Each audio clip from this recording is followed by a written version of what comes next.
最後百零米自尊高超就透出咗埋邊光年80啊，太二穩接咗一段唔多喎，外邊上嚟嘅馬仲有馬路，中間係情和，贏馬嗰匹係自尊高超啊。大家好，本頻道重新做翻值得跟進馬系列，今次講 Key Race。關於本頻道對 Key Race 嘅定義同計法，可以考慮睇翻右上角嘅影片。以下落嚟列出，直至10月25日賽事完結為止嘅 Key Race 排行榜。除咗分數外，今次附加咗多一欄為頭6名馬匹再出賽場數。如果出賽次數越少而得分又高，代表越具有潛力做 Key Race。根據呢幅圖，除咗過40分嗰5場之外，050、078同065場次都值得留意。比起側身起緊嘅馬，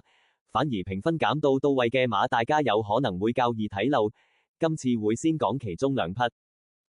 第一匹要介紹嘅馬係爭金奪冠，未計10月30號夜泥賽事，016場次頭6名馬匹再出已經錄得2冠1季。留意翻第7名嘅風起雲湧同第8名嘅勁好運，其後都有1冠1。呢一場係慢步速賽事，爭金奪冠蝕住個步速，結果都拍得住，其後輕鬆保中嘅紅海勁過終點，輸俾第2名唔遠。雖然比第1名彈甩，但事後睇翻其實係爆笑超班，因為佢之後升上3班嗰一場，喺極快步速底下，沿途守住中間位置，依然可以交出接近23秒5嘅末段時間。今個禮拜日佢有望爭取連捷。最後200零米啦，青春力量走甩咗個零身米喎，咁啊見到追上嚟嘅馬有呢隻就爆笑啦，埋邊標誌亮子都上緊啊，中間位置仲有北海道啊，出邊追上嚟爭金奪冠紅海勁啊，接近終點啦，爆笑贏馬跑第2名嘅馬呢，咁啊見到標誌亮。再睇翻爭金奪冠期後嗰場賽事，唔好彩抽到12檔，早段逼住要留到最尾，雖然賺咗快步速翻嚟跑過第2，但同頭馬街福區相比轉彎蝕得太多腳程。如果比較翻自己2場嘅末段時間，爭金奪冠喺較快步速下交到比第1場更快嘅末段，證明第2場表現大幅進步。小弟期望之後只要抽翻個入少少嘅檔位，應該可以取得久違嘅勝利。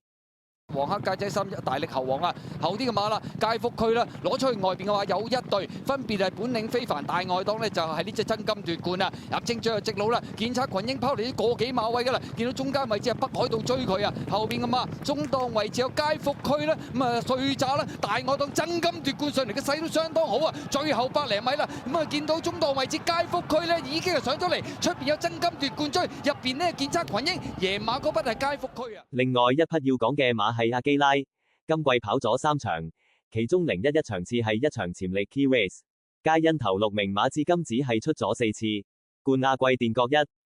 呢場馬頭3段係中等偏快步速，佢同匹正極拍住領放，翻到嚟大家咁上下位置過終點，正極其後再出同呢場嘅第3名喺專龍包 Q， 而勁沙塵再出跑第3。至於銀亮奔騰同紫荊拼搏仲未出賽，所以大家可以觀望一下。跟住要講阿基拉再出嗰場112場次，呢場馬頭3段57秒3，比標準時間快咗成秒2。佢同哈羅威蝕快步速之下，叫做頂得住神馳同99為尊。事後再獲減多2分去到65分，小弟覺得評分已經減到係時候，